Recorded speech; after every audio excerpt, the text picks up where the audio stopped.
Le premier bulletin d'information, c'est avec Cheikh Tidiane Diao, coopération judiciaire. Le Sénégal suspend toute extradition vers la France. Et la ministre de la Justice, garde des Sceaux, était hier à l'Assemblée nationale pour le vote de son budget. Donc elle a évoqué 2 cas que la France refuse d'extrader. Les explications de Yassine Fall, que l'on écoute avec Habib Faye. Sénégalais, nous avons 10 personnes qui n'ont pas été extradées. Parce que simplement, nous avons 2 Sénégalais qui sont en France et que la France jusqu'à présent n'a pas envoyé au Sénégal. Et le Sénégal a donné toutes les justifications et continue de demander l'extradition de ces personnes. Comme cette loi est un accord entre 2 pays, il faut donc qu'il y ait un principe qui est le principe qui respecte aussi bien la responsabilité du Sénégal dans ce cas-là que celle de la France. Et c'est pourquoi nous avons décidé de suspendre à toute extradition à la France jusqu'à ce que la France réponde à ce que nous avons demandé. Et il s'agit à présent de 12 personnes que dont la France demande l'extradition. Bien sûr que si ces personnes-là sont coupables de crimes, nous les arrêtons, nous ne faisons pas comme la France, nous ne les laissons pas librement, nous les arrêtons, mais nous ne les renvoyons pas à la France. Donc ça, c'est un message clair que la réciprocité va s'appliquer. Nous restons à l'Assemblée nationale entre pics, critiques et propositions. Donc, députés et membres du gouvernement ont croisé le fer autour des grandes priorités du secteur. Ambiance électrique dans l'hémicycle. Plus de détails dans cet élément signé Habib Faye. L'Assemblée nationale, l'examen du budget du ministère de la Justice s'est transformé en véritable bras de fer verbal. Les 2 présidents de groupes parlementaires se sont livrés à un échange tendu, chacun envoyant ses pics à l'autre. Alors depuis ce matin, j'entends des collègues, pas tous, certains, qui comme des procureurs viennent ici faire notre procès. Je refuse ce procès en sorcellerie qu'on est en train de nous faire. Je le refuse parce qu'il n'est fondé sur rien, que sur des accusations gratuites qui vont tomber dès que le vent de la justice et de la vérité va se lever. Je voudrais dire à ces faux procureurs qui appellent à un procès, soit, allons-y, l'utilité soit prouvée, parce que dans notre système, personne ne peut être puni sans que sa culpabilité ne soit démontrée au préalable. Et que va faire le juge après? Il va acquitter l'innocent. S'il est convaincu qu'il est innocent, il va l'acquitter parce que c'est la règle de la justice et c'est la primauté de la règle de droit. Je pense que c'est une plaidoirie anticipée, vous n'êtes pas encore en procès, donc rassurez-vous, il n'y a pas de procès en sorcellerie contre vous. Mais il y a des actes qui ont été posés, des faits qui sont là, matériellement établis, et ce que tout le monde demande et réclame, c'est la justice. Maintenant, si vous avez mauvaise conscience, ou si vous avez à vous, comme on dit, qui se sent morveux se mouche. Face aux interpellations du député maire de Ngoundiane, le ministre de la Justice balaie les accusations d'un revers de main. Et nous pensons que nous devrons supprimer le parquet pour couper tout lien direct avec le ministère de la Justice. Mais dans la pratique pénale récente dans notre pays, les mandats de dépôt sont devenus systématiques. Même s'il y a des contestations sérieuses, même s'il y a des garanties suffisantes de représentativité, on envoie les gens en prison. On voit même des procureurs s'opposer à des décisions de mise en liberté accordées par le juge d'instruction. Nous pensons que pour une justice indépendante, nous devons revoir cette disposition. Quand moi je wax affaire magistrat yi jël parti loolu c'est la vieille histoire. C'est ça. On a plein pour les étrangers. Dans l'hémicycle, la députée non inscrite Anta Babacar Ngom tire la sonnette d'alarme. Le nombre de détenus atteint un niveau préoccupant. Rebeuss, 3492 détenus pour 1300 places. Au niveau national, 14 147 détenus pour 4926 places. Moi, l'Union am Sénégal, ça veut dire quoi? 9223 personnes. Yo xamantene ñi ngi ci kasso yi te amuñu fa place. Lolu man mënatuma ko wowe dysfonctionnement. Dama considérer que c'est une faillite de la puissance publique. En réponse, le ministre de la Justice, Yassine Fall, assure que le gouvernement est à pied d'œuvre. Elle affirme que son département travaille sans relâche pour remettre la justice sur les rails. Habib Faye, merci. Et puis Badara Gadiaga, enfant désormais libre. Il a bénéficié hier d'une liberté provisoire avec contrôle judiciaire. Le chroniqueur, rappelons-le, a été placé sous mandat de dépôt au mois de juillet 2025 après une altercation verbale donc enregistrée lors d'un débat télévisé avec Amadouba. C'était en vendredi sur le plateau de Dakar Lobby. Alors, Chérif Dia, enfin, il est libre, entre guillemets, parce que c'est pas une liberté totale quand même. Oui, quel qu'on soit. Ouais, il sort de prison, il va retrouver quand même sa famille après plus de 152 jours quand même en détention. Une détention arbitraire, on l'a toujours dénoncé ici.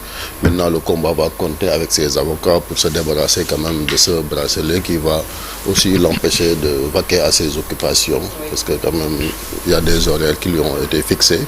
Et on espère que la justice, un jour ou l'autre, va prendre la bonne décision. Parce que quand même, pour un délit d'opinion, ce n'était pas la peine de contraindre Badara quand même à vaquer à ses occupations.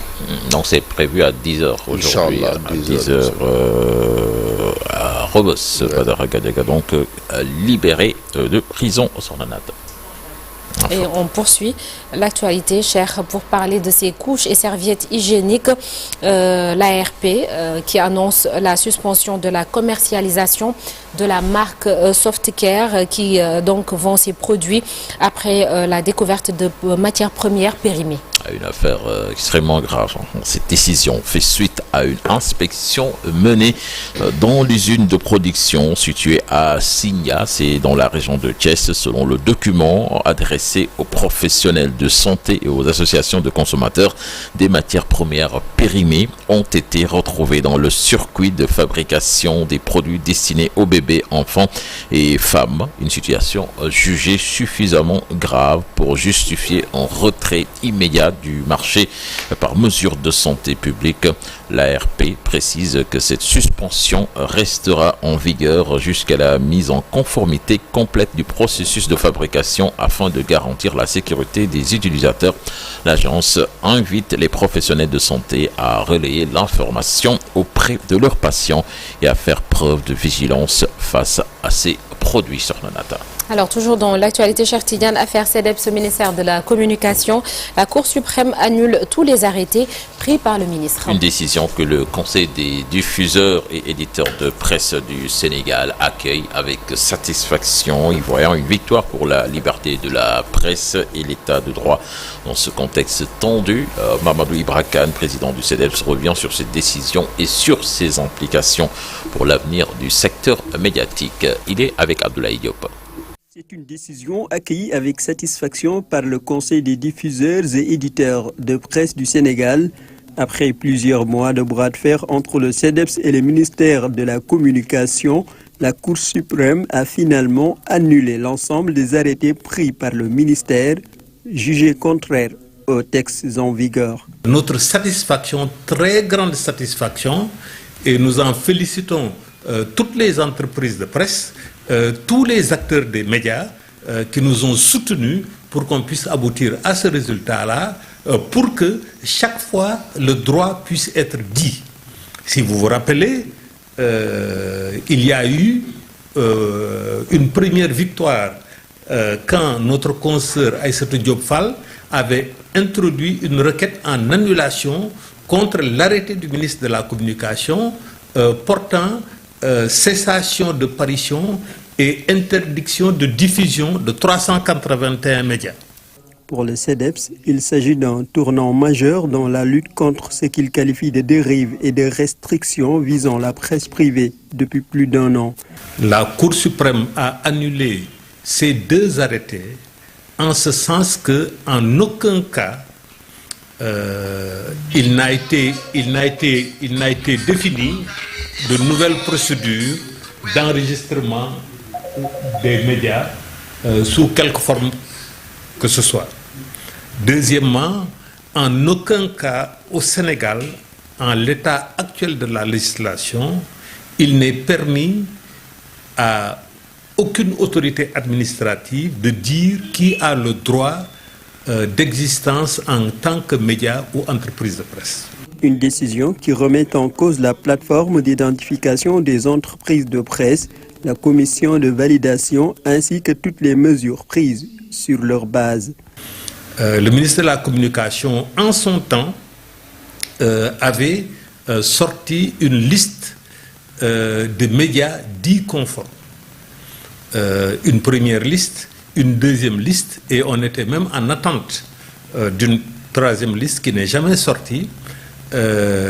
Toutes ces listes-là n'ont aucune valeur légale.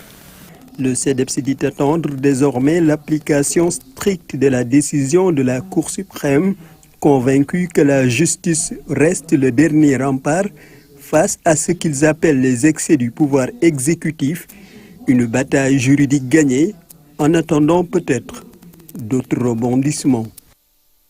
Et puis le président de la République qui va passer Noël en Casamance, Diomaye Faye, se rendra donc dans la région du sud du 20 au 25 décembre prochain. Ce sera dans le cadre d'une tournée économique. Donc une annonce faite hier en Conseil des ministres. Toujours en Conseil des ministres, des décisions ont été prises également à l'image du limogeage du directeur général de l'AGEROUTE, Mamadou Dao, qui a été démis de ses fonctions et remplacé par Moustapha Fall, désormais nouveau patron de l'Agence des travaux et de gestion des routes. Une décision qui intervient dans un contexte de tension autour de plusieurs projets routiers d'envergure. Le ministre des Infrastructures, Déthié Fall, rappelons-le, avait récemment pointé du doigt de graves retards et d'importants manquements lors de sa visite de chantier Birkilanbao, un axe stratégique très attendu par les populations. Sur Nanata, nous parlons sport à présent avec Pape Thiaw qui va finalement annoncer sa liste des 28 joueurs devant participer à la Coupe d'Afrique des Nations pour ce samedi.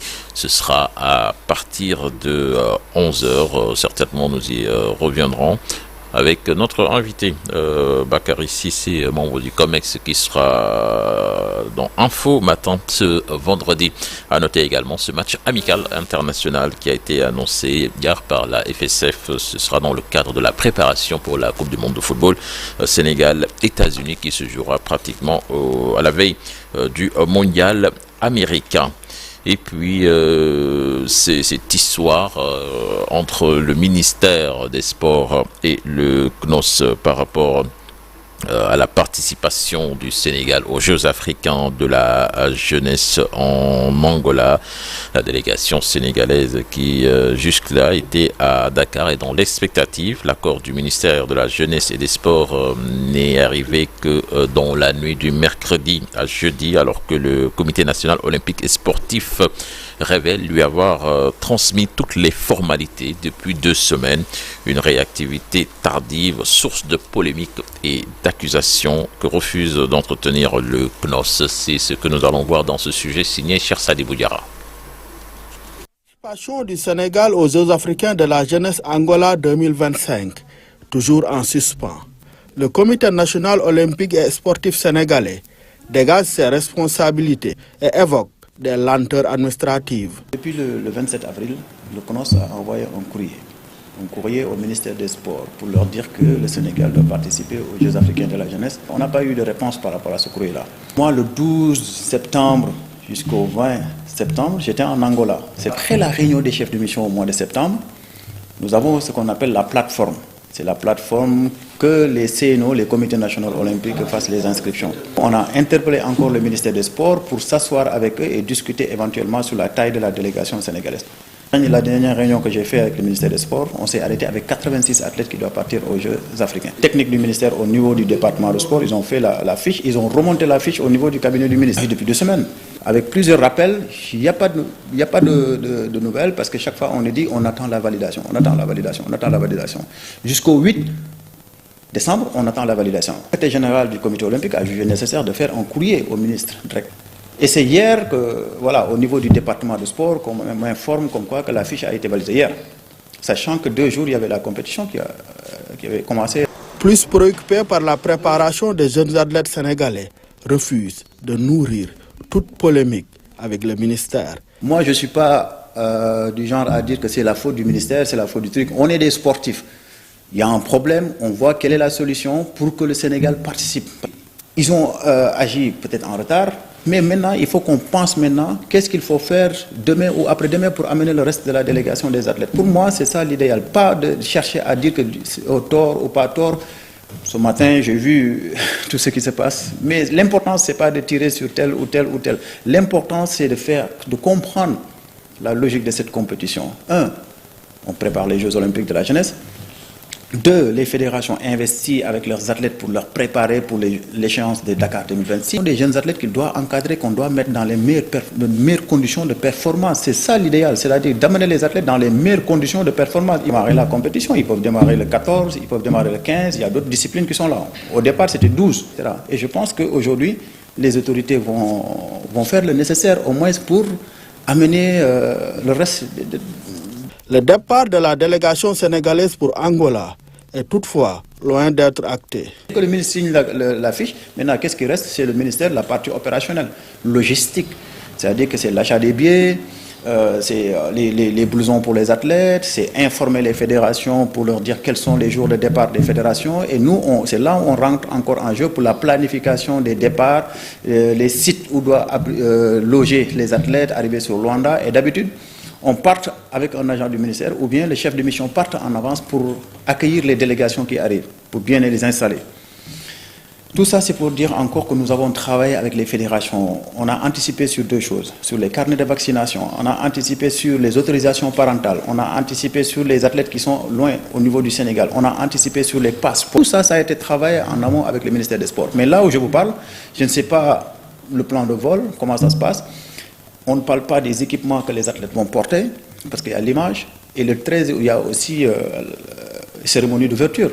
Et cette cérémonie d'ouverture, il faut que les athlètes doivent être présents.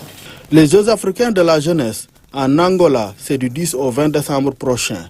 Ils réunissent une 50aine de pays dans 33 disciplines sportives.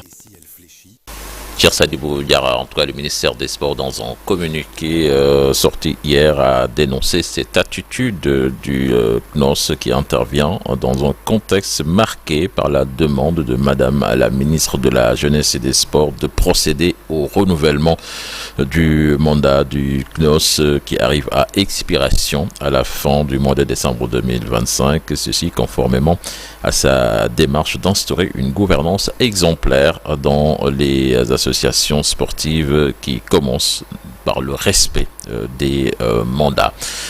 C'est une partie du communiqué du ministère des Sports, Sornanata. Merci beaucoup, cher Tidiane. À tout à l'heure pour le journal en Wolof et ce sera sous forme de brève. En sportif, au menu du focus de ce vendredi, nous irons au chevet de Khalifa Diouf, ancien judoka, 7 fois champion d'Afrique, triple champion olympique. Aujourd'hui, cette légende du tatami est livrée à lui-même, oublié, à suivre l'entretien qu'il a accordé à Abdoulaye Diop il y a 2 ans, le 12 décembre 2023. Le président de la République, Macky Sall, avait accordé une indemnité forfaitaire spéciale à plus de 2200 militaires invalides à la retraite. Une mesure salutaire certes, mais insuffisante. Il y a quelques jours d'ailleurs, le collectif des anciens militaires invalides du Sénégal, CAMIS, a déploré le mutisme total et le manque de considération des autorités concernant surtout la pension d'invalidité. C'est le sujet principal d'un jour au Sénégal, un jour dans le monde, et comme tous les matins, la revue de presse à suivre également avec Chérif Dia et la météo du jour. Tout de suite, l'actualité hors de nos frontières.